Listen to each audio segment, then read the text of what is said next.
başkası mı? Ne hizmet kılınacak yerden kılınmasa sorduğlarını hemmesine selametlik, nikahlar, muvaffakiyet dilimler. Bunlardan şükürleriniz etsin. Şöyle oturanlarına hemmesinin yüreğinde sağ selametlik olsun. Sünnetçilerini kullanacak dilimler. Bunların yine var komiserin kollarına var. Sizlerge niyetler kılın. Şunun için ha? Onlar yapsın. Yine bu oyundan takip edemez. Sınav oynayıverir.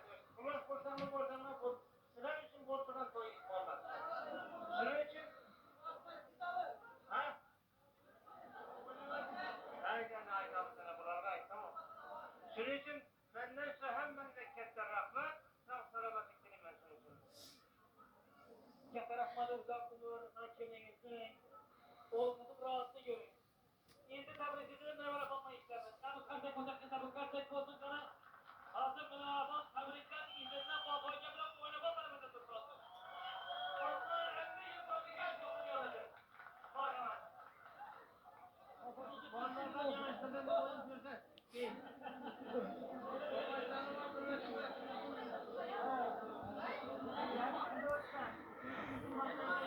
Yakarak tutuyor da.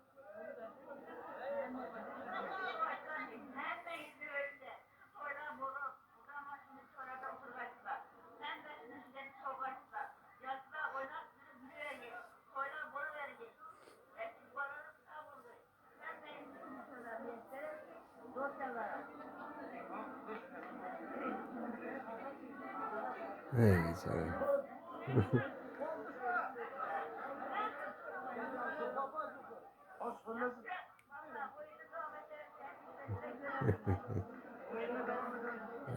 Sallayın adamlar.